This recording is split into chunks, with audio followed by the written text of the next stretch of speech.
اسلامی بھائیوں، بابری مسجد بھی ایک مسجد تھی، بابری مسجد بھی اللہ رب العالمین کا ایک گھر تھا، اور اللہ کے اس گھر میں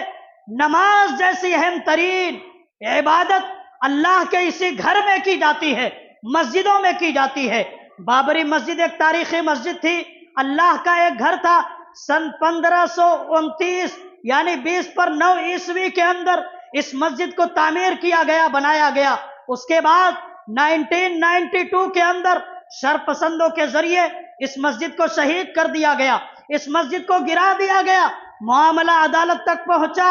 لیکن افسوس کا مقام یہ ہے کہ فیصلہ مسجد کے حق میں نہیں آیا، فیصلہ مسجد کے حق میں نہیں آیا، جبکہ عدالت نے باقاعدہ طور پر اس بات کو تسلیم کیا تھا، اس بات کو مانا تھا کہ بابری مسجد کسی مندر کو توڑ کر کے، کسی مندر کو گرا کر کے نہیں بنائی گئی تھی۔ آج ہر مسلمان بابری مسجد کو کھو دینے کے بعد تکلیف کے اندر مبتلا ہے، درد کے اندر مبتلا ہے، اور یہ تکلیف بھی ہمارے ایمان کی نشانی ہے۔ اور آج جو اسلام کے دشمن مسجد کے شہید ہونے پر، مسجد کے کھو جانے پر خوشیاں منا رہے ہیں، جو اپنے کفر پر اترا رہے ہیں، جو اپنے شرک پر گھمنڈ کر رہے ہیں، ایک دن ایسا آنے والا ہے، قیامت کا دن ایسا آنے والا ہے، جب یہی کافر جو آج خوشیاں منا رہے ہیں، جب یہی مشرک جو آج جشن منا رہے ہیں، کل قیامت کا دن ہوگا، اس بات کی تمنا کریں گے کہ اے کاش ہم بھی مسلمان ہوتے۔ پڑھیے 14واں پارہ کی پہلی آیت،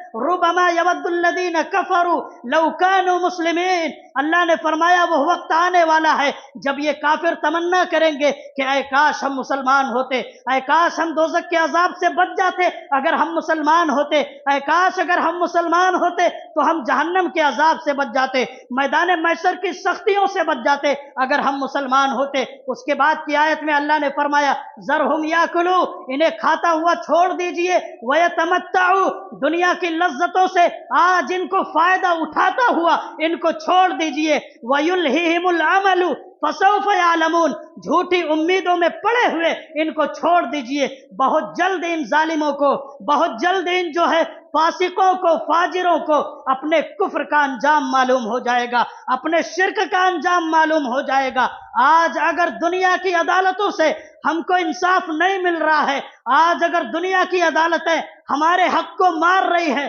تو کل قیامت کے دن اللہ کی ایک عدالت ہوگی، کل قیامت کے دن میدان محشر کی ایک عدالت ہوگی، جس میں مالک یوم الدین کی جو ذات ہے وہ ذات ہم کو انصاف دلائے گی، وہ ذات مظلوموں کو اس کا حق دلوائے گی، اور اللہ کے ہاں جو انصاف ہوگا، میدان محشر میں جو انصاف ہوگا، اس میں کسی طرح کی ناانصافی نہیں ہوگی، اس میں کسی بھی طرح کا ظلم نہیں ہوگا۔ میرے اسلامی بھائیوں، آج عدالت کے فیصلے پر مسلمان خاموش اس لیے ہیں، اس لیے کہ ہم اپنے ملک کے اندر فساد نہیں چاہتے ہیں، ہم خاموش اس لیے ہیں کہ ہم اپنے ملک کے اندر فتنہ نہیں چاہتے ہیں۔ اور یہ بات بھی یاد رکھنی چاہیے کہ کسی کے فیصلہ کر دینے سے حقیقت تبدیل نہیں ہو جاتی ہے، کسی کے فیصلہ کر دینے سے حقیقت بدل نہیں جاتی ہے۔ بخاری اور مسلم کی ایک بڑی مشہور روایت ہے، اللہ کے نبی صلی اللہ علیہ وسلم نے اس حدیث کے اندر بیان فرمایا، اے لوگوں میں انسان ہوں،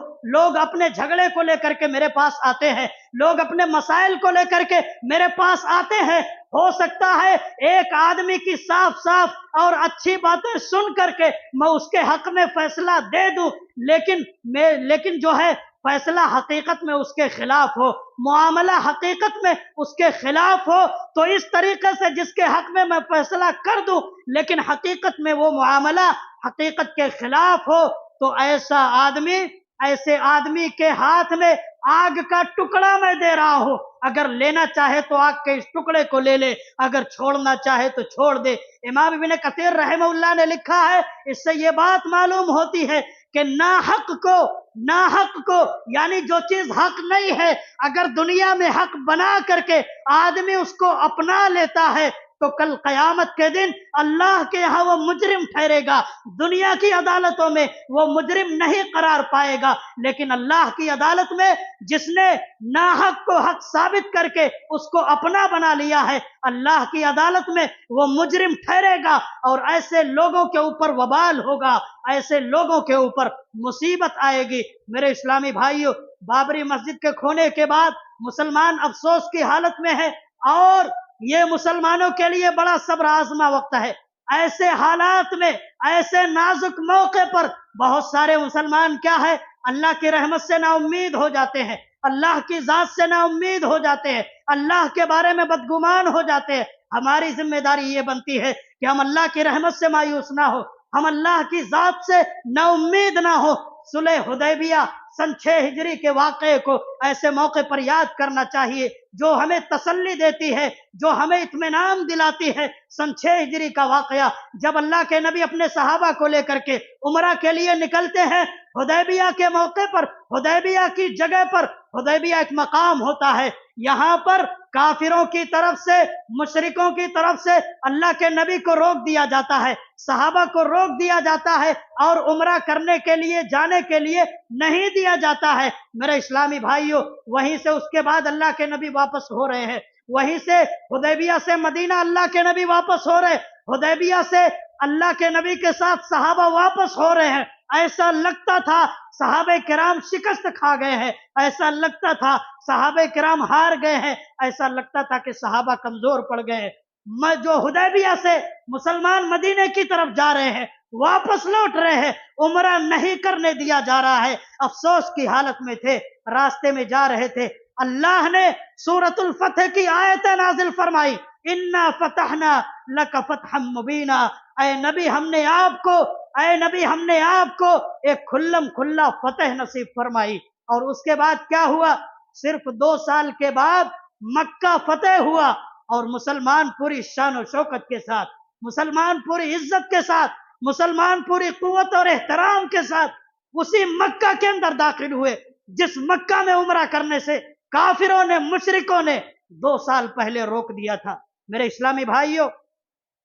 बाबरी मस्जिद की शहादत से आज हमें यह पैगाम लेना है कि हमको अपनी अमली जिंदगी की इस्लाह करनी है। हम मुसलमानों को दीन इस्लाम पर मजबूती से जम जाना है, दीन इस्लाम पर इस्तेकामत का मुजाहरा करना है, हौसले से काम लेना है, अल्लाह की रहमत से नाउम्मीद नहीं होना है, अल्लाह की जात से मायूस नहीं होना है, अल्लाह की जात से मायूस नहीं होना है और अपनी जिंदगी को ईमान से संवार लेना है, अपनी जिंदगी को ईमान के नूर से मुज़य्यन कर लेना है। फिर अल्लाह रब्बुल आलमीन इंशाअल्लाह आने वाले वक्त में अल्लाह हमें गलबा अता फरमाएगा, अल्लाह हमें सुरखरुई अता फरमाएगा, अल्लाह हमें बुलंदी अता फरमाएगा। इसलिए कि ये वादा अल्लाह का है, ये वादा अल्लाह का है, वला तहिनु वला तहजनु व अंतुमुल अलौना इन कुंतुम मोमिनीन, कि ऐ मुसलमानों तुम सुस्त ना होना, तुम गमगीन ना होना, तुम ही गालिब रहोगे अगर तुम मोमिन हो। इस्लामी भाइयों,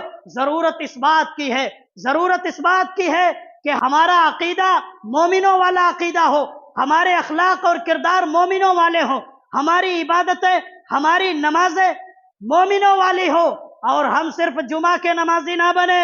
हम सिर्फ हफ्ते के नमाजी ना बने। बाबरी मस्जिद की शहादत पर अफसोस करने वालों से खुसूसी तौर पर मैं ये कहना चाहता हूं, जो मुस्तकिल नमाजों की पाबंदी नहीं करते, नमाजों को छोड़ते हैं, बाबरी मस्जिद की शहादत से ये सबक हमें लेना है कि हम सिर्फ 5 जो है जुमा के नमाजी ना बने, हम सिर्फ हफ्ते के नमाजी ना बने, हम सिर्फ रमजान के नमाजी ना बने, हम सिर्फ ईद और बकरा ईद के नमाजी ना बने, हम सिर्फ जनाजे के नमाजी ना बने, बल्कि 5 वक्त के हम पक्के नमाजी बने, 5 वक्त के हम पक्के नमाजी बने। अपनी मस्जिदों को आबाद करने की फिक्र करें और मोहल्ले की मस्जिदों को हम 5 वक्त की नमाजों से आबाद करें। मेरे इस्लामी भाइयों, ये आज हमारी जिम्मेदारी बनती है। अगर हम अपनी इस्लाह के लिए इतना भी नहीं कर सकते तो हमको अफसोस किस बात का है, फिर हमको किस बात का अफसोस। इन्हीं चंद बातों के साथ मैं अपनी बात को खत्म करता हूं। अल्लाह तबारक व तआला से दुआ है कि अल्लाह रब्बुल आलमीन हम सबको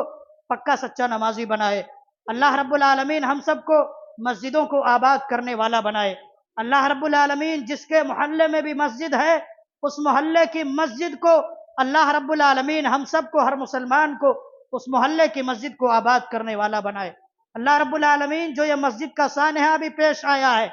उसके जरिए से अल्लाह रब्बुल आलमीन तू हमारे लिए खैर के दरवाजे खोल दे, तू हमारे लिए भलाइयों के दरवाजे खोल दे। अल्लाह रब्बुल आलमीन हम तमाम मुसलमानों को हर तरह के गुनाहों से बचाए। ہر طرح کے شر سے بچائے، ہر طرح کے فتنوں سے بچائے۔ اللہ ہمیں دین کے مطابق اپنی زندگی کو گزارنے کی توفیق عطا فرمائے۔